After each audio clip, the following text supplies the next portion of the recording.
Hallo zu Charlie Chat. Heute möchte ich mir so einen tollen Tischlerschraubstock bauen, seine Vorderzange.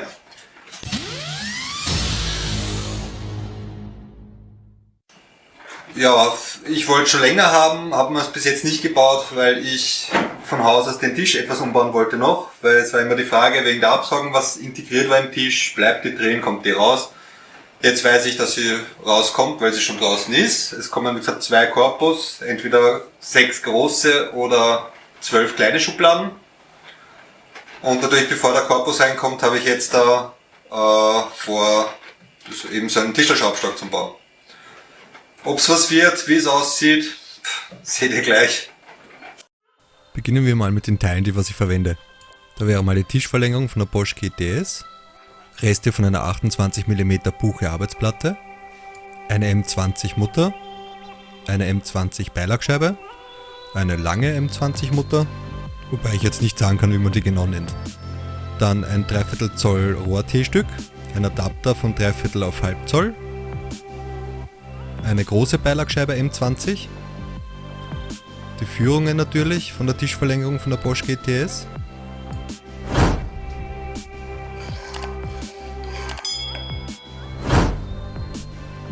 zwei Winkel, eine Gewindestange M20, ein Buchestab mit 25 mm Durchmesser und ein Buchestab mit 30 mm Durchmesser. Weil ich die Winkel und die große Mutter miteinander verschweißen werde, schleife ich die Zinkschicht runter. Erstens, weil beim Verbrennen von Zink sehr giftige Dämpfe entstehen und zusätzlich für einen besseren Kontakt bzw. dass man auch keine Einschlüsse in der Schweißnaht hat. Die Teile werden so miteinander verschweißt. Tja, es war schon relativ spät und ich habe kein Licht im Schuppen, jetzt musste ich eine Taschenlampe aufstellen, damit ich überhaupt was sehe.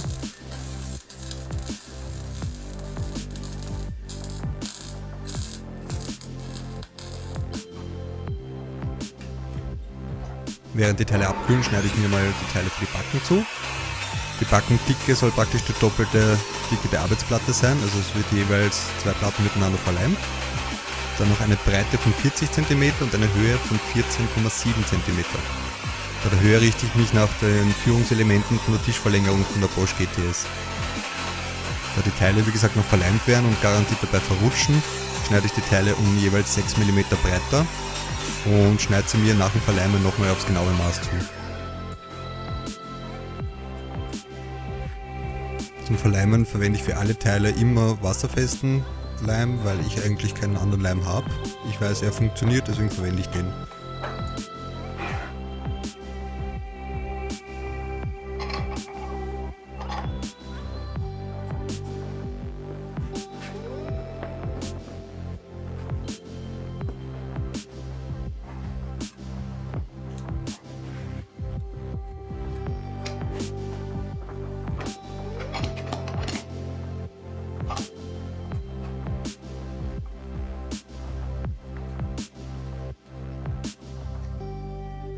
Die hintere Backe, welche auf der Werkbank montiert wird, leime ich aus 3 Teilen zusammen, da es sich mit meinen Reststücken einfach nicht besser ausgeht.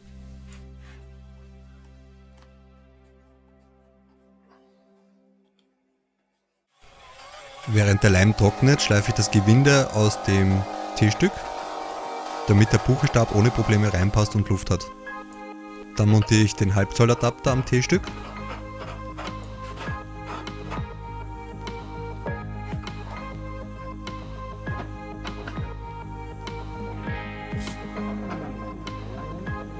Da der Halbzolladapter eine andere Gewindesteigung als die Gewindestange hat, schraube ich sie mit etwas mehr Kraft bzw. Gewalt drauf.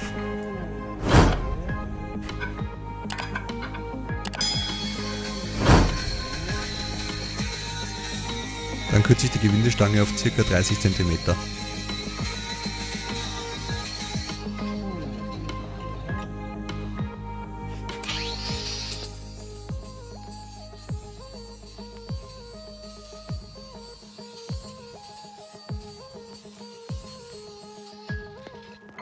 Damit alle 3 Teile einen guten Halt miteinander haben, baue ich ein 6 mm Loch und verschraube sie später mit einer M6 Schraube.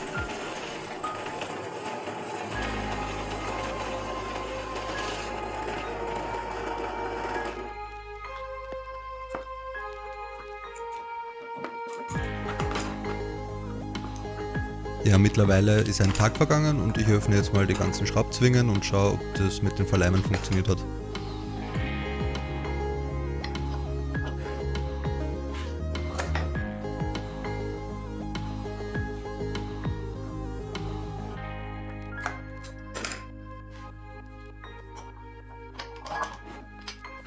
Ja, es hat viel besser gehalten, als was ich erhofft habe und kann jetzt die Teile auf ihr endgültiges Maß zuschneiden.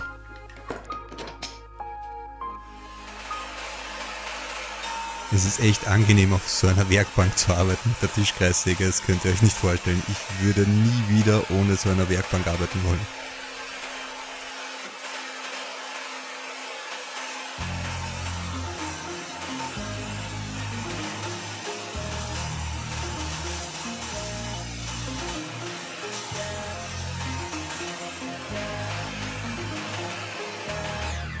Für den Zuschnitt der Breite verwende ich den Schiebeschlitten, dafür baue ich natürlich die Tischplatte aus.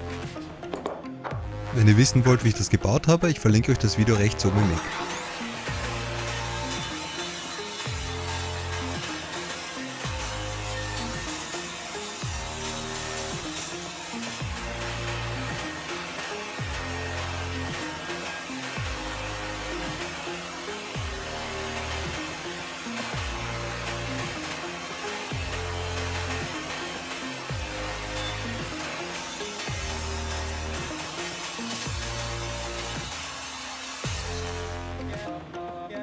Jetzt markiere ich mir auf beiden Backen genau die Mitte, damit ich das Loch für die Gewindestange bohren kann.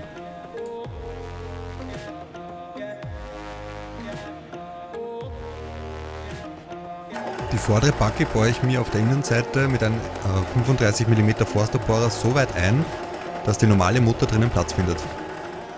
Und wird dann mit einem 20 mm Forstnerbohrer durchgebohrt.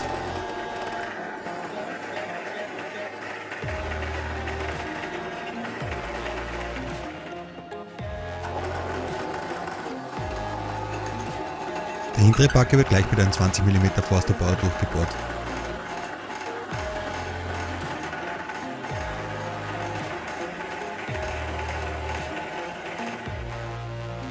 Nachdem ich die hintere Backe auf der Werkbank eingerichtet habe, markiere ich mir das Loch für die Gewindestange.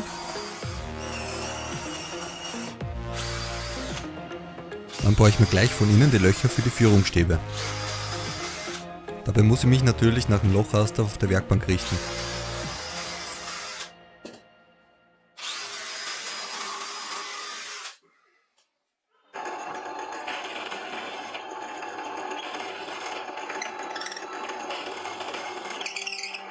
An der hinteren Backe werden die Löcher für die Führungsstäbe durchgebohrt.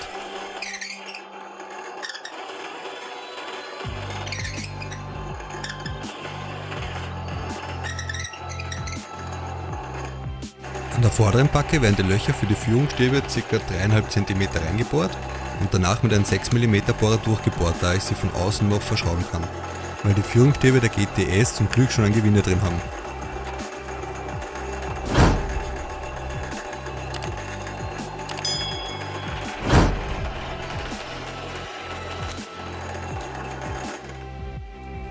Die 6 mm Löcher werden von außen versenkt, da ich Senkkopfschrauben nehme.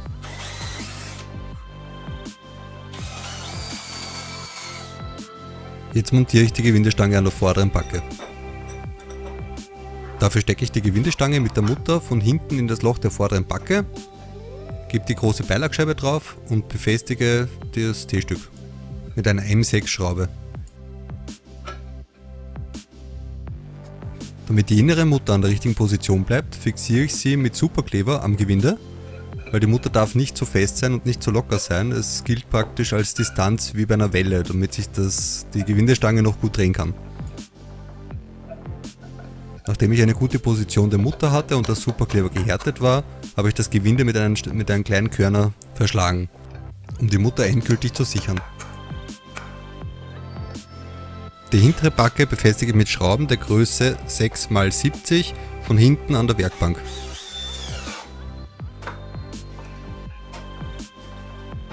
Jetzt werden beide Teile zusammengeschoben und ich schraube die große Mutter, die ich vorher mit den zwei Winkeln verschweißt habe, von innen auf die Gewindestange.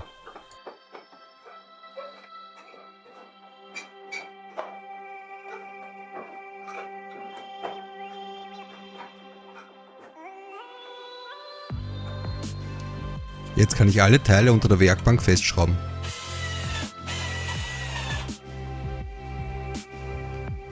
Den Buchestab mit 25 mm Durchmesser schneide ich mir ein 40 cm langes Stück ab.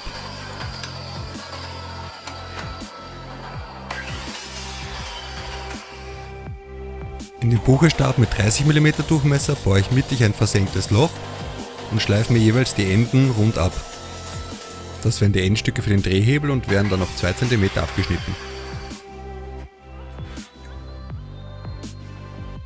Damit ich die Endstücke mittig platzieren kann und sie beim Festschrauben nicht verrutschen, klebe ich sie mit Superkleber fest.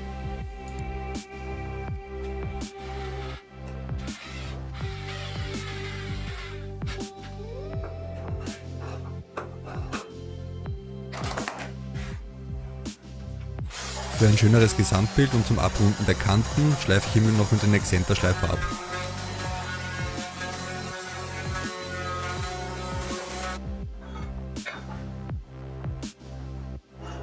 Zu guter Letzt verlängere ich das Lochraster meiner Werkbank auf die Backen des Schraubstocks. Die Löcher werden mit einem 20 mm Forsterbohrer 32 mm tief gebohrt.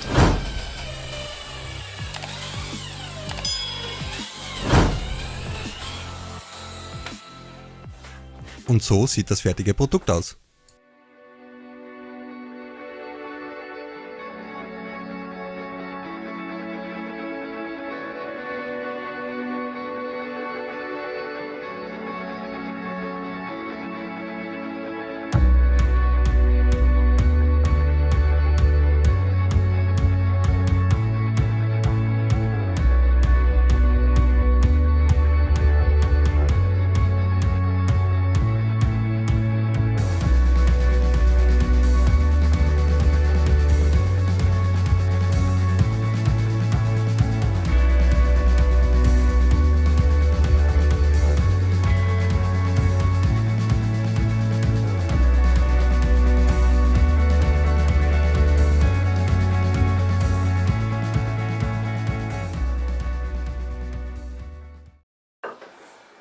Ich muss sagen, es hat echt Spaß gemacht, den Schraubstock zu bauen. Noch dazu habe ich mir eigentlich nur den 25 mm Buchstab kaufen müssen. Den Rest hatte ich ja alles herumliegen zu Hause.